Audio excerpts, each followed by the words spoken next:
Welcome to week 5, everybody, and good morning, West Coast.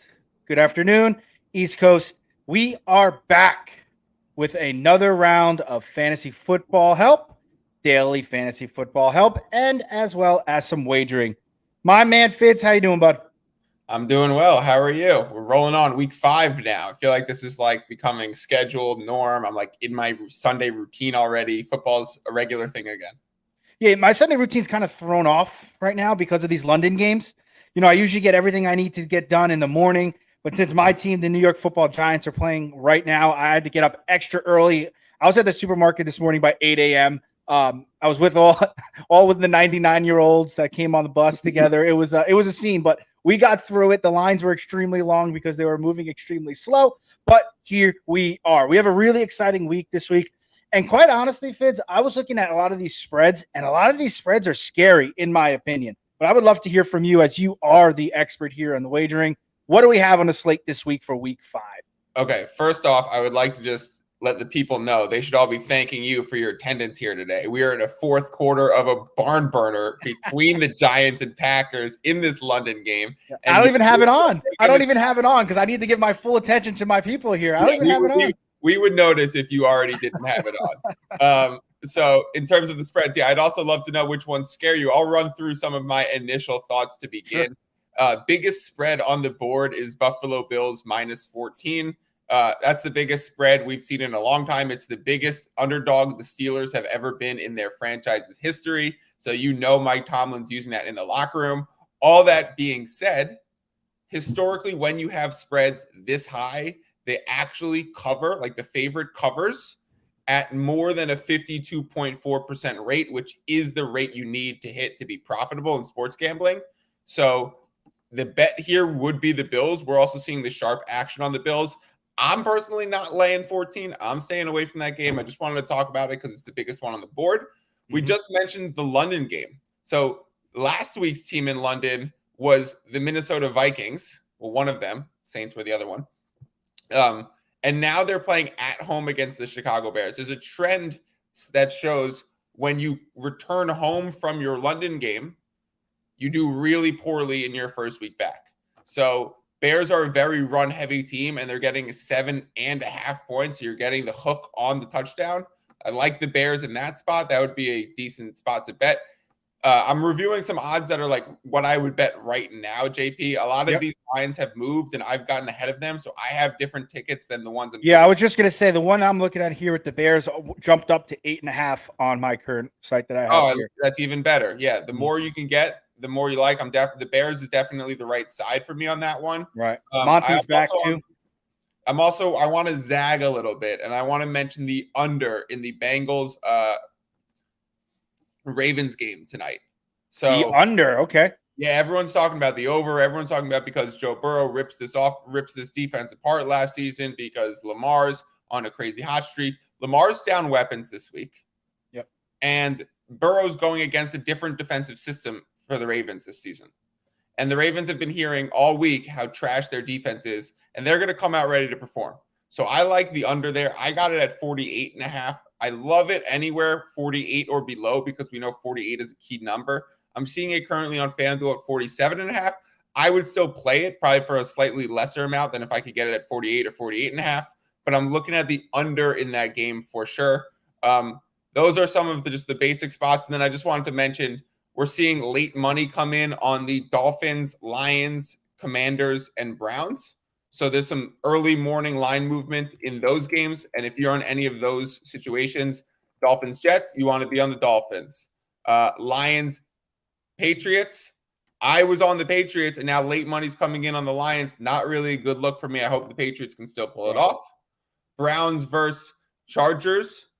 People are on the Browns. And Commanders versus Titans. People are coming in on the Commanders. So just want to mention those 4 spots as well. What was scaring you? Can I ask? Well, yeah. I'll come back to that in a second. But and just to cover that Lions game for fantasy purposes, Amon-Ra St. Brown is still questionable. However, it is starting to be leaked a little bit due to a photo he posted on his, I think it was Instagram or Twitter, of his helmet. He had 2 stickers on his helmet, and they are now, and now I think that may be contributing to that swing a little bit in terms of of money coming on the Lions. Amon-Ra St. Brown makes a humongous difference, obviously, for that Detroit Lions team. So for fantasy purposes, if you have St. Brown on your roster and he's not currently in, make sure you are checking right before kickoff.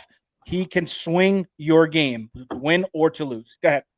How is that affecting a guy like Josh Reynolds? Let's talk about that. Humongously. I think it's a humongous. Are we taking him out of season-long lineups? I would definitely pivot off of him in terms of DFS because his price has increased because Amon-Ra has been on the doubtful side all week. Yeah, I would take him out of my roster. I mean, then again, you got to check who you're taking him out for, okay? Because whenever we're talking about fantasy, right, we're talking about in purposes of wide receiver 1 against a wide receiver 1, wide receiver 2 against a wide receiver 2, or flex and flex, etc. I see him more as a then wide receiver 3 in terms of if Amon-Ra St. Brown plays. If Amon-Ra St. Brown doesn't play, I bump him all the way up to wide receiver 2, which is a huge jump in terms of season-long fantasies. Daily, absolutely, I would probably take him out because he's probably priced a little higher than normal because of the news that Amon-Ra St. Brown is out. So I wouldn't pay the price for him at all. No. The game that you actually covered, the game that I was a little nervous about was that Bears game. I'm sorry. That Bears game getting the 8.5 there. The Vikings have not played very well. However, they have to get going here. And I think this is the perfect spot for them to get going. However, the 8.5 is what scared me in terms of that's a ton of points. You're absolutely right. The Bears are going to slow down that game as they do every single game. It shouldn't be a shootout. So I would probably lean with you there and take the 8.5 on the Bears. But that's was my scary game. And in that game, we have Montgomery coming back, right? So I was saying all week on my podcast about DFS, Khalil Herbert was an absolute play for me in terms of he was going to be in my core 4. However, now with the Monty news, that's obviously no longer possible. Is Montgomery a start? Is Khalil Herbert a start? How do you think those carries are redistributed now that Monty's back? I think because Monty didn't practice in full all week, I think Herbert will get some run more than he would have if Monty would have practiced all week. With that being said, I am playing Monty, and I'm probably playing Herbert just because a lot of my rosters are slim in terms of running back depth. So if you have to, I would definitely play Herbert. In daily, I would stay away from both. So the good thing here is that we know 2 things. The Bears run the ball a ton. Right. So they're probably going to get, if Monty's coming back off an injury, they're probably going to get enough volume for 2 players, kind of like a Packers situation. And the second thing is, on the flip side of the ball, the Vikings play at the fastest pace of any team in the NFL. They have the shortest time between snaps, and they throw a lot. They have a high first down throw rate. They like to take a few deep shots every game. So Vikings play fast, Bears run the ball a lot. So we have those combination of factors. We can see potentially a lot of volume split between both Bears running backs. I probably agree. They're probably both fairly startable. Right. I'm going to go ahead. I'm going to let our boy Steve into this stream. He's waiting backstage. Steve, my man, how are you? I'm doing great. How are you guys doing? I'm doing well. Good to see you again. Thanks for coming on the show again for the second straight week. We appreciate it. How do you feel about you guys that? Talking about Amon-Ra. Just wanted to point out he's active today. So he is active. Get him in. The Lions would not play him if they weren't for sure he was healthy. They have a bye week next week. They would have rested him this week. He gets another a week off next week. I think they would not risk his injury here. JP, 20-second timeout. Giants touchdown. Wow. Lead over the Packers, 27-20. Holy ball back, 6 minutes to go in the 4th. I'm sorry. Who scored there? Who scored? I know Barkley's been out. I'll check for you. So if you haven't been watching the game, Barkley was brought to the injury tent. He's back. So Barkley was in the tent for a shoulder injury. He went from the tent into the locker room. Was not thrilled about it, but I guess he came back and helped my fantasy team along the way. Thanks to you, sir. Touchdown. I'll take it. All right. So let's go ahead and let's dive head first into the big news from this week, and that is Kyle Pitts. Okay. Kyle Pitts is inactive this week. Now, many of you that own Kyle Pitts are probably a little bit happy that he's not active because you don't have to worry about being disappointed after this week. However, I was pretty high on Kyle Pitts coming into this week's game. The Tampa Bay Buccaneers do not cover tight ends very well. They keep the middle of the field wide open, and I think this would have been a great week for Kyle Pitts. So I have got a ton of questions on Kyle Pitts because now you need to pivot. am I going to pick up and start at the tight end position now that Kyle Pitts is out? The tight end position is extremely slim, as everybody here understands and knows. Guys, do you have any names that you would start at the tight end position that may or may not be rostered in many leagues? I have a few. Let's hear them. I got a few of myself, and I'm going to probably piggyback off of a lot of ones that you got. Okay, so in my DFS core 4 for this week is OJ Howard of the Houston Texans. He's playing against Jacksonville. Two things I really like in this game, and they're the other two tight ends on the roster. One was injured. One was cut. So that leaves only OJ Howard and a guy they called up from the practice squad yesterday. OJ Howard is going to get the full complement of snaps. He's probably very available. The other place you could potentially go is Cade Otten, I believe his name is, for Brady and the Bucks. We saw Brate get a lot of targets, and then Otten came in once Brate got concussed. So Otten is another guy in the DFS space a lot of people are pivoting to. Hunter Henry, I think, has to be considered a great option who might be on the waiver wire. You know, anytime a backup quarterback comes in, you can see increased outlets to the tight end. They're playing against the worst defense in the league in the Lions. So I think Hunter Henry can definitely be an option. And then the last one that I would go with is Hayden Hurst. Hayden Hurst for the Bengals, if he's available. He's running a elite number of routes for every time Burrow drops back. He's running routes in the same names of Higbee, who has the most targets, Andrews, Kelsey, some of these elite tight ends. Hayden Hurst is simply on the field for the same amount of plays. So if he's going to get some volume, that could be a spot as well. I think I just gave out 4 great options. Steve, any other ones to add, or who would you pick from my 4 to go with? I like the OJ Howard call for touchdown upside. One other name I'll throw out there is Will Dissly. He scored 2 touchdowns back-to-back games. If you don't have any of those 4 guys that you mentioned there, he's another name to consider on most waiver wires. Yeah, and Hayden Hurst is also a good name to play here. He is a little banged up. He is questionable. So keep your eye on that. And it is a night game, so be careful with that. On my Twitter, I went out on a limb, guys. I went out on a limb, and I said Cade Otten is a start this week. And you know what? I just believe with all the news with Tom Brady, and I ain't going to get into any of that. That's his business, and I hate people that get into it. He's got kids that have Twitter and Instagram and everything. Leave the family alone. However, with that being said, I do think Brady comes out with a type of energy that we haven't seen from him in a very long time. Okay, and who is he going to pepper? I think the tight end position, he needs to get back to throwing to his tight end. Okay, Cade Otten coming out of Washington last year was not very highly targeted in college. However, during the combine work and during his work in front of the NFL coaches, he showed that he's an extremely good route runner. He's quick cuts. I did a lot of research on him. I do believe he could absolutely be a start this week. So I am actually starting him in one of my leagues, and I am starting Hurst in another one of my leagues. I am not starting OJ Howard. I thought about it, and I kept thinking about it. I just rather go with somebody like a Cade Otten, who could possibly even be a steady starter if he does show out this week. Cameron Brate is a decent tight end, but I wouldn't say he has gained the full trust from Brady yet. So if Cade Otten can come out and show that he is good enough to play in season-long leagues, you're going to want to pick up Otten because he will be a high waiver priority ad here coming into week 6. So keep that in mind. If you have a roster spot and you have somebody you could just drop, an extra kicker or defense, somebody like that, you might as well try adding Cade Otten, because if he shows out this week, there's down in my mind he will be a very high waiver pickup. I'm going to go do that right now, JP. I'm going to go pick him up. I'm going to drop Miami defense. I have them an extra defense on my team. You're not losing anything, right? That's my mindset behind it. My only concern with that situation is the amount of mouths to feed in Tampa, right? Absolutely. If they're getting healthy again, with Julio even out, they still have Gage, Godwin, Evans, Fournette, Rashad White, plenty of mouths to feed. Even if Brate comes back, he's still going to be on the field a little bit. He's not going to be totally phased out. But, you know, Brady loves his tight ends. He's always played in a lot of 2 tight end sets. In a DFS sense in this game, Tom Brady's the quarterback to choose on the slate this week. He's so underpriced compared to his value and his probably throwing volume for this game. Godwin is in all of my lineups. Brady is in most of my lineups. Mike Evans is in some of my lineups.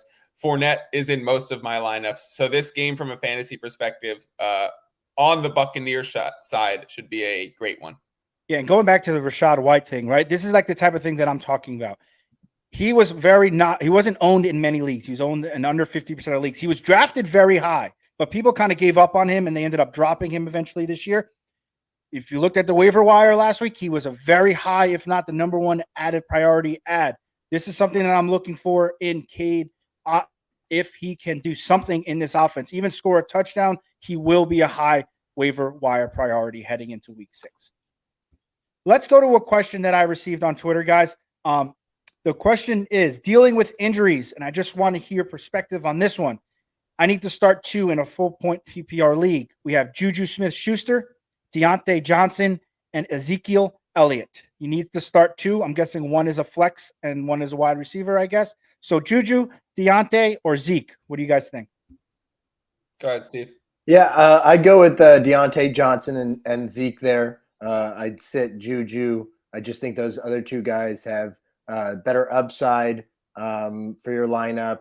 It is full PPR, you said, so yes, perhaps sir. Juju, gets a few more catches, but I'd rather go with Zeke regardless because I think he has that touchdown upside. I'm gonna bury this one in the coffin when I agree with Steve and say the reason why it's cemented is Juju popped up with a questionable tag. He was playing on Monday night, so you literally can't go into Monday night hoping that Juju's okay and playing. So you have to play the other 2. Yeah, and that's exactly how I responded to him. I said Juju's banged up. Really can't comment on anything about him yet. I said Zeke plays the 7th best rush defense in the Los Angeles Rams, and the Bills rank 5th in passing against, and that's Deandre Johnson, obviously. However, I said I am going to go Deandre, and I'm going to go Zeke here because of the Juju questionable mark. And like you said, it's a night game. You never want to be stuck with an injured guy on a night game. It is trouble. I think Deontay is actually not a bad play here. I understand the Bills just mentioned are 5th best against the pass. I don't think Pittsburgh's going to be able to keep up with the Bills. I think the Bills may jump out to a quick lead. And you know what that means? They have the rookie under center. Let's air it out a little bit. I understand that Deontay may not be his number 1, quote unquote, because of 1 week. I think that's a BS as well. I think Deandre Johnson still gets peppered with Pickett under center. So I think Deandre Johnson is an absolute play in or out of this question if he's on your roster.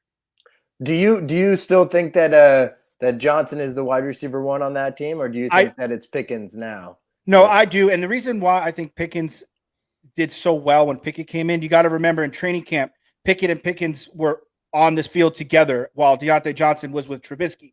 So you have to form that chemistry. When you're thrown into a game halfway through at a quarterback, you're going to go with what you're comfortable with. The offense runs through Deandre Johnson in the passing game. I think they had all week to game plan with Pickett under center. So I do think target-wise, it's still Deandre Johnson.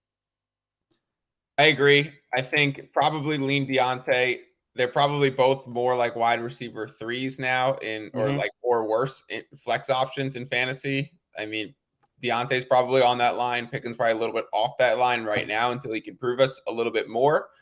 This offense is just not going to generate enough to sustain multiple people, let alone even 1 person. Yeah, I think floor Deontay, ceiling Pickens, because I think Pickens is that big play down the field threat for this. I think weeks like 12 through 17, are we talking like Pickens getting a load of work, getting 12 targets every game because the Steelers are, 3-10. Maybe Najee's banged up. At this point, Claypool might even be shipped out of town. Right. He's totally benched. So late season, like surge, I like Pickens. I think it's a while to hold on to it. I did not bid for him in my waiver priority because I was just not interested in backing the Steelers offense at all. Yeah, and especially if they're pretty much in the tank, meaning like they're just going to start, they're 5 games under 500. They want to get a connection with the 2 rookies together. Tomlin may switch up his game plan a little bit, go a little bit more heavy on the play action, deep ball type thing. I could see that, but I still think Deandre Johnson, in my opinion, is an extremely underrated wide receiver in terms of route running. He's still young, so I don't think he phases out totally. But Fids, you're absolutely right. I think they both drop a little bit in terms of wide receiver 3 when Deontay came in as a wide receiver 2 in the beginning of this season. 2-minute All right, we have a question. Go ahead. 2-minute warning in the Giants game, and Packers are inside the Giants 10. I'm going to be honest with you guys. I'm shocked. I thought the Packers were going to rout him. Daniel Jones was what the ankle scared me. I didn't think he was going to be as mobile as he looks right now. He's running all over the place. He's bleeding all over the turf. It's a great scene to be a New York Football Giant fan, baby. I love it. This team is playing with some heart. Finally, we're back to playing with some heart. It goes a long way as changing team chemistry. This team was in the dumpster prior to getting their new head coach and Duvall. I think he's changed the entire culture in that locker room. This team feels like they're playing together, and it's great to see, and I love it. So we have questions here in our chat. So who do you think in a full point PPR? We got Lamb or Deandre Johnson, and they have Dobbins in the flex. So you're going Lamb or Deandre? I'll go first. I'm going Lamb here. I think Lamb is coming on, and I love Lamb in this situation. The Cowboys offense is getting healthy. Their Lamb is not going to be as double covered as he's seen. He's still going to see double coverage, but I do think Lamb has a great week this week. I'm going to go Lamb over Deandre. All in agreement? Say aye. Yep, I agree there. I'd go with Lamb myself. I love him on the Cowboys right now. He really seems to be coming into his own after a relatively slow start to the season. Lamb over Johnson myself as well. Call me crazy. I think the question you would consider here is Deandre Johnson versus Dobbins, because Dobbins coming off a great week, but are we chasing lightning in a bottle when he's still coming off the ACL injury and it's only his first few games back? We know that this game with the Ravens Bengals is sharp towards the under, so we're expecting less scoring. If it's full point PPR, I still might go Deontay, because game script, if the Bills are going to be winning and the Steelers are going to have to be throwing, I'd probably go Deontay over Dobbins, and of course I would keep CD. Do you think that Dobbins sees more the passing work with Bateman out? No. I think Duvernay is one guy that you could bump up a little bit because of Bateman being out. I don't think they're interested at all in getting the running backs involved in the passing game that much. The read option here, the zone read option doesn't really depend on the running back getting open in the flat or anything like that. So I think if anything, Duvernay has a little bump here because of Bateman being out. I just know Dobbins got that receiving touchdown last week, but you are right that he actually had fewer yards per carry this past week than he did in his debut. Only 3.2 yards per carry, or maybe it was 3.1, but he's right around that 3 yards per carry threshold. So without those 2 touchdowns, he wouldn't have had that. Yeah, you're going to need a touchdown from Dobbins to start him over. It was a super emotional game too against the Bills. It was a run heavy second half for the Ravens. I think it might have just been a very situational volume day that Dobbins got last week. I don't know if I'd be chasing that amount of volume when you have on the other side Deandre Johnson, who's guaranteed volume every week and in a game script that is passing. All right, so I'm getting peppered with questions right now on my Twitter. We apologize. I know we had this link sent out a little bit late. These questions probably would have came here on our message board, but I'm getting peppered with questions on my Twitter. But let's get to the questions we have here, and then I'll get to the questions on my phone so I can answer them for them on my phone. But the next question on our chat here is, I've got a decision to make, full PPR, start 2, Amon-Ra and Curtis Samuel. This is a good problem to have. Guys, you can go first. I think you have to play Amon-Ra if he's active at this point. Devonta Smith or Curtis Samuel. Late money coming in on the Commanders is nice. We've seen, is Jahan Dotson out? He is out. So Curtis Samuel is going to be very involved. I mean, Devonta's got the ceiling. He's already had like a 180-yard game. Steve, you want to break the tie, or you want to make that call? Yeah, it might be a little crazy, but I think I would go Curtis Samuel over Devonta Smith there. I don't think it's crazy. With Jahan Dotson out, I think Curtis Samuel, he's been really involved in this offense. He looks like his pre-injury self. And with you saying that there's late money coming in on the Commanders, makes me feel a little bit better about saying Curtis Samuel. I really like a guy like McLaurin this week. If he's on that borderline of like, if you're on a stacked team and you have like, I might not play McLaurin because he's been underwhelming and you might want to play someone else who's been overperforming, I would go back to your draft value this week and your draft capital spent and play McLaurin I think with Dotson out, with money coming in on the Commanders, with McLaurin being the big play guy, I think McLaurin's definitely a good option. JP, my question for you, and Steve, my question for you is, how many touches does Antonio Gibson get this week? I have Antonio Gibson forced into my lineup because of Swift injury and because I just traded Rashad Penny in a situation to acquire a man named Devontae Adams. I had to do it. So I'm stuck in a position this week where I have to play Gibson over an option like Zach Moss on my bench. Who's getting more touches and which one's going to be less of a dud? I'll go first.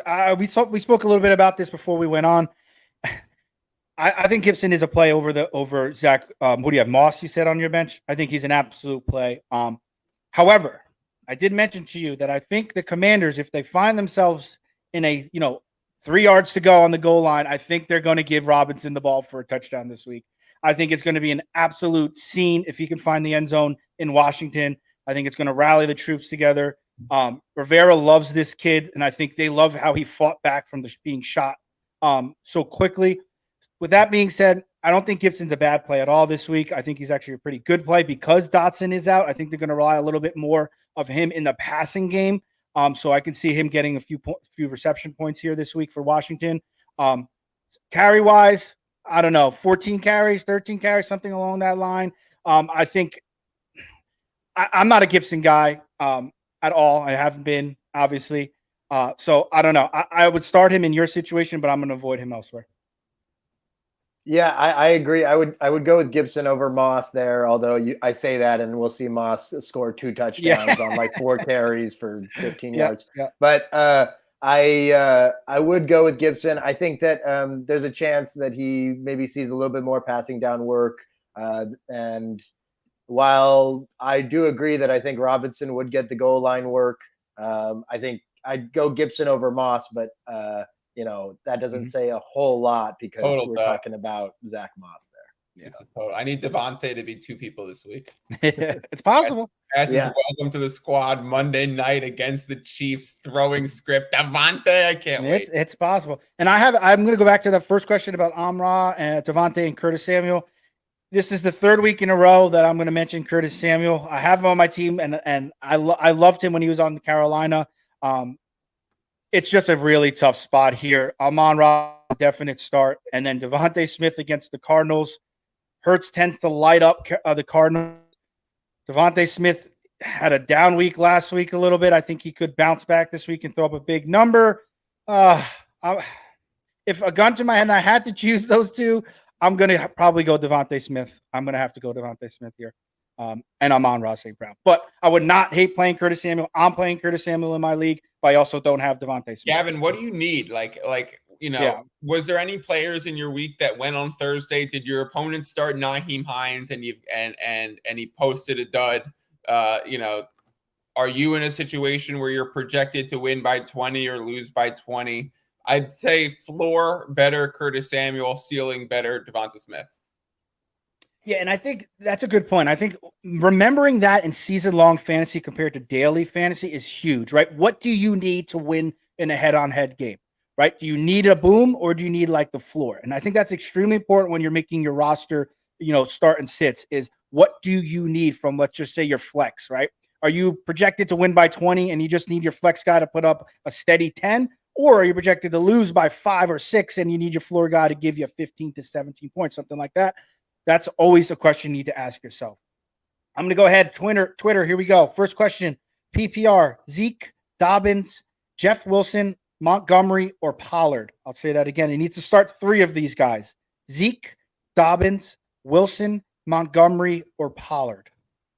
What do you guys think there? I know there's a lot of names. Wilson, Zeke, Dobbins, Zeke, Dobbins, Wilson, Montgomery, Pollard. Wilson for sure is one of them I would start. Wilson for sure is one of them. I would go Wilson. Yeah, Wilson. I'm going to go Dobbins. and chase a touchdown.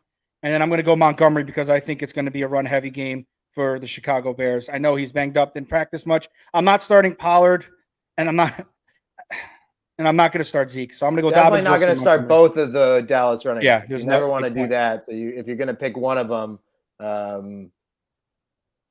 I would normally pick Pollard just because I think he's the better back, but he's dealing with, I think, a little illness this week. Yeah, he so was maybe sick all it's week. best to stay clear of both of them and go with what you're saying with Dobbins there as the third guy.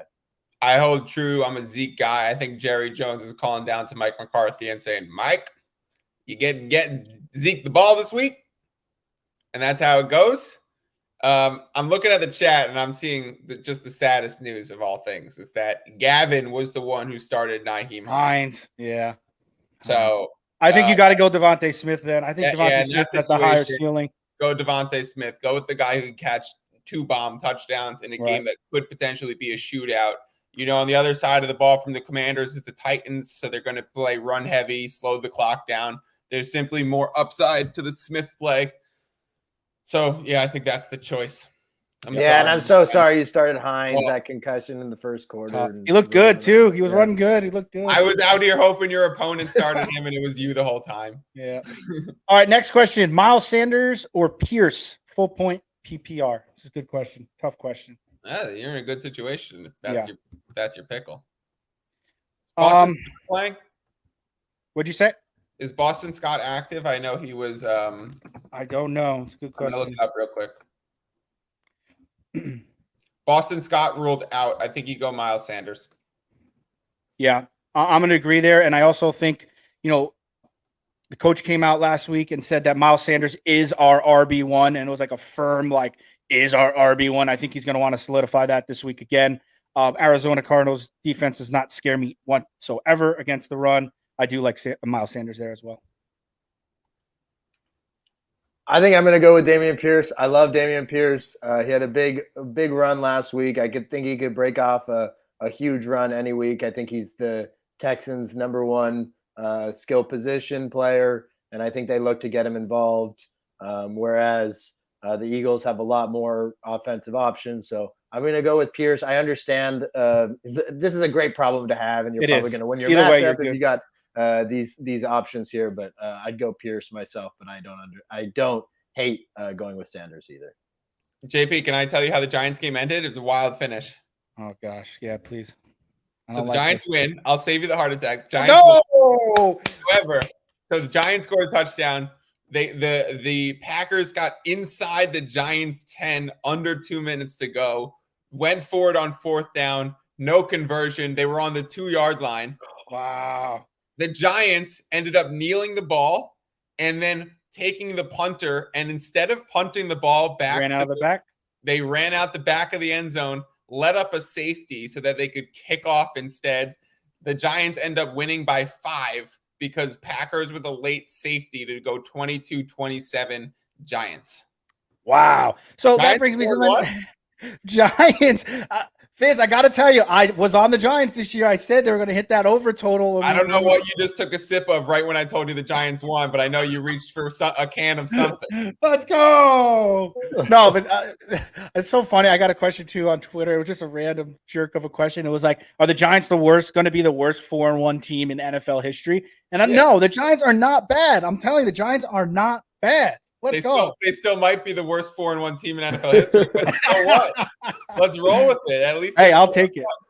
Yeah, and anyone who read JP's rankings before the season probably got Saquon Barkley at a huge discount. Yes, sir. So, thank you. Myself included in one spot. So appreciate that. Yes.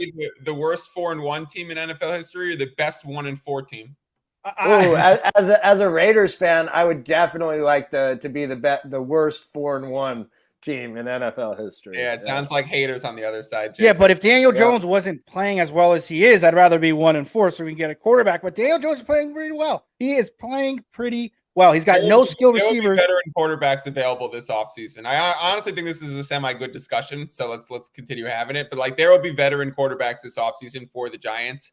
If it's not Daniel Jones this season, I think Daniel Jones' risk of injury this season continues to be exceedingly high. And I think Daboll kind of knows he's a system guy, and Daniel Jones is not going to be his guy of the future. I think he could plug Tyrod in for a few games and be okay.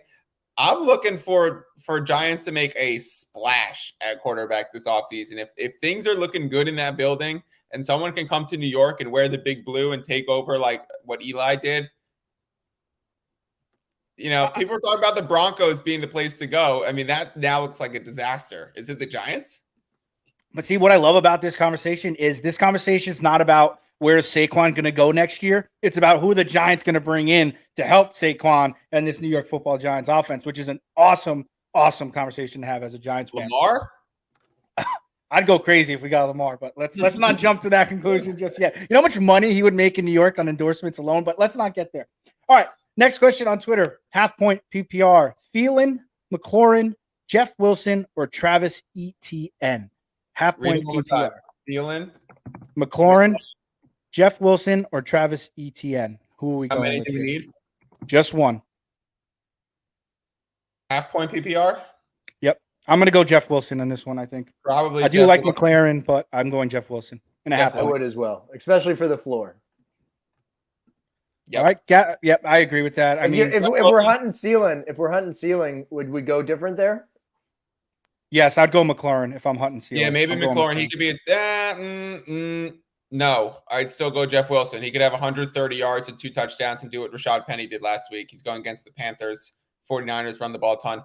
Jeff Wilson is in essentially all of my DFS lineups this week. Big Jeff Wilson guy this week. I know I just said I'm a McLaurin guy, but he ain't in my lineups in DFS. So I'm very much a Jeff Wilson guy. We got one more question from Gavin. JP, you want to read it? Sure. Gavin says, full PPR, Everett or Njoku. Currently have Njoku starting. I'm also starting Mike Williams, so not sure if I want to start both Williams and Everett. What do you guys think? You absolutely want to be starting Everett if you're in the situation where you already started Nyheim Hines and you're looking for upside. There's a lot more upside to backing the Chargers offense, and there's a lot more upside to backing one team. If you're in that same game, right, you're hoping for a lot of scoring. So you're hoping that one team just puts up at least 35 more than both teams put up 28 plus. So you go Herbert, Arm, and Everett. Yeah, you convinced me with your little spiel there, Mike. So I'm with you on Everett and Williams together. Mike Williams is such a good player, but he's so frustrating for fantasy. Gavin, I'm in my leagues. I am starting Everett, Mike Williams, and Herbert. I have the Chargers triple stacked. So let's ride together, my friend. Yeah, I agree there. I think you start Everett for sure. Is Lance is the tight end for Commanders playing this week? Does anybody know? I know he was banged up. Logan Thomas. Because if that's the case, I think McLaurin even gets another bump as well. Especially in the red zone, right? I mean, with Dotson being out, I feel like Wentz was constantly targeting Dotson in the end when they were there in the red zone. So they're going to have to throw to somebody. So I think his upside even gets higher if Logan Thomas is out. Yeah. So McLaurin there, in my opinion, for the boom for sure. Titans defense. Stingy. If you need to stream a defense. Yep. I mean, these injuries and getting a guy who's coming off a gunshot wound, the ball at the running back. I mean, I agree. You laugh. All right. I agree.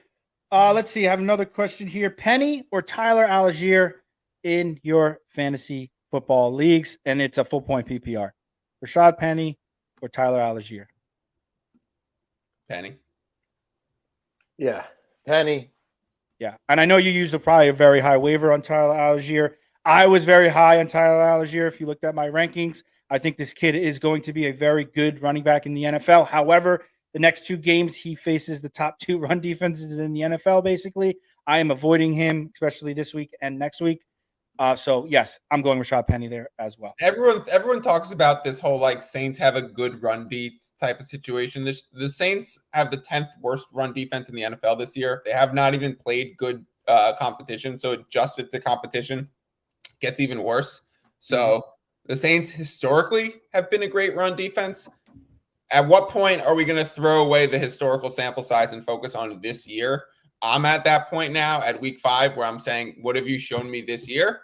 So I'm getting there. I'm not there yet. I'm getting there. I'm just not there yet. I think with the new coaching, an elite rushing defense where we need to pivot away from the running back. They might be an above average. They might be having done worse than the stats show thus far, Right. but they're not you have to fade your situation. Certainly not to play into Tyler Algier going against the Bucs, because if you're going to say, a run defense 100%. that's been underperforming, but that's still scary, I would say I'm much scared of the Bucs front than the Saints front.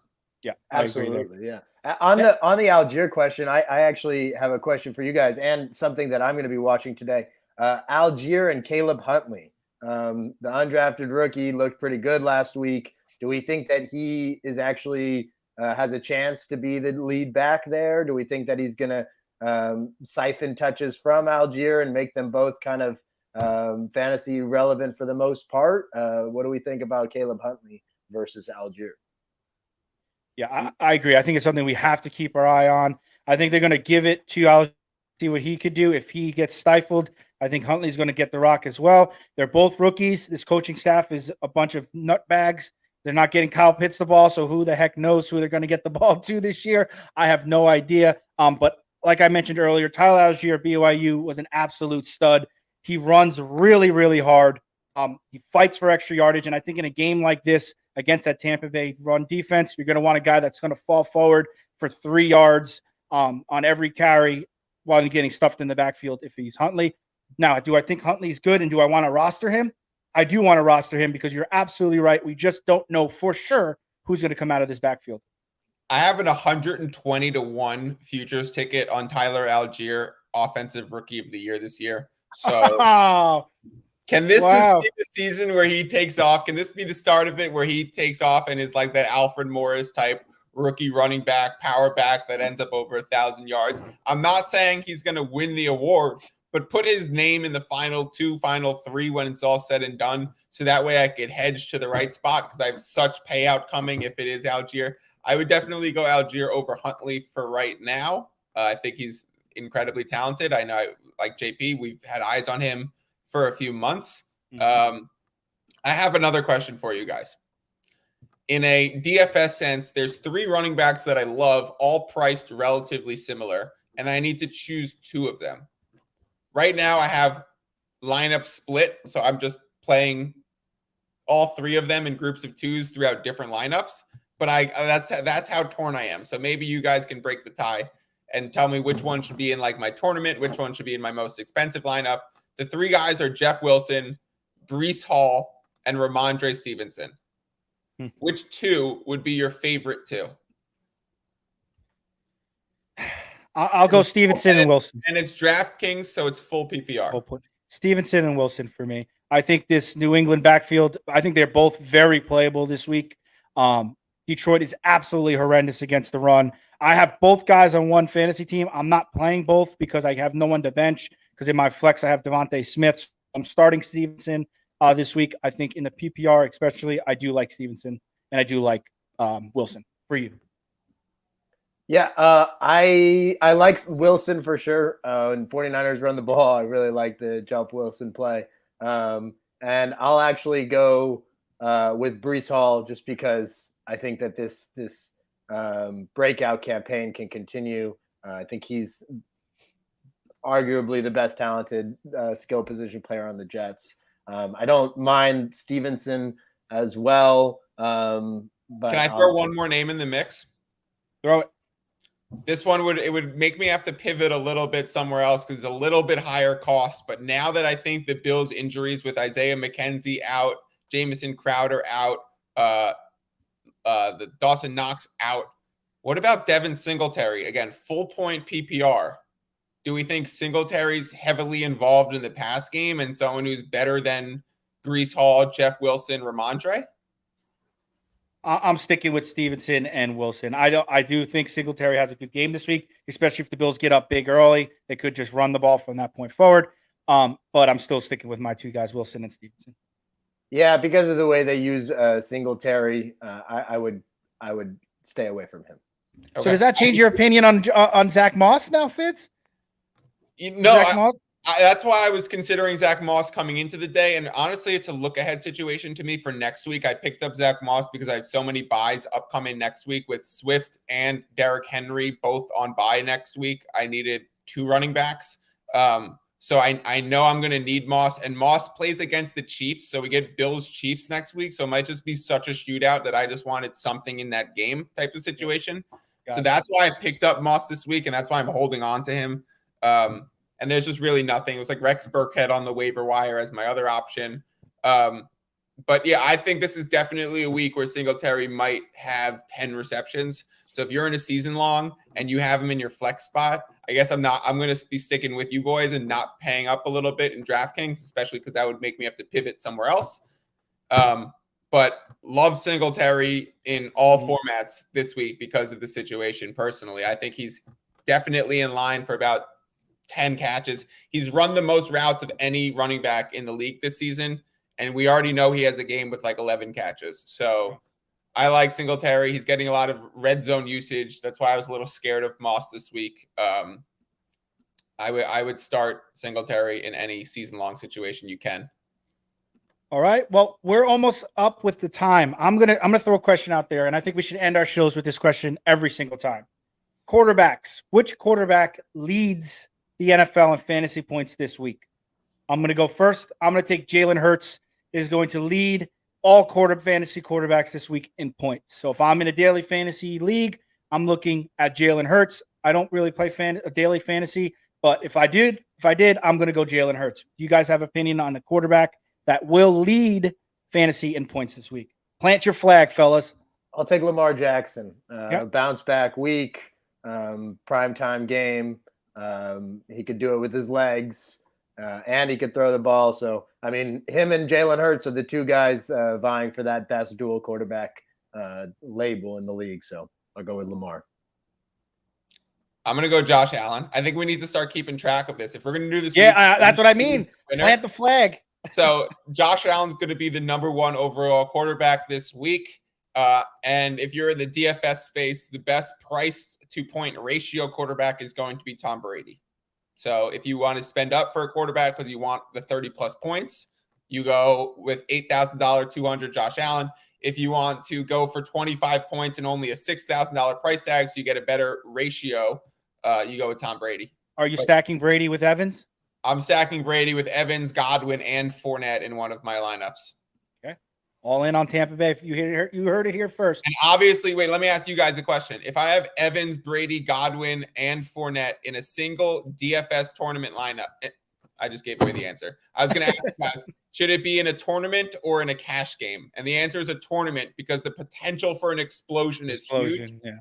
And so that's what I'm going for. You put lineups like that in the big tournaments where you just buy teams all together. And then you come in on the other side with like a Drake London or like the value option tight end replacing Pitts. Because if that game is a shootout, if it looked anything like the Seahawks-Lions game did last week and it has 90 points, suddenly you're winning a ton of money because you have everyone in that game. I absolutely love London this week. I think I he's agree going to have a big week for season-long lineups.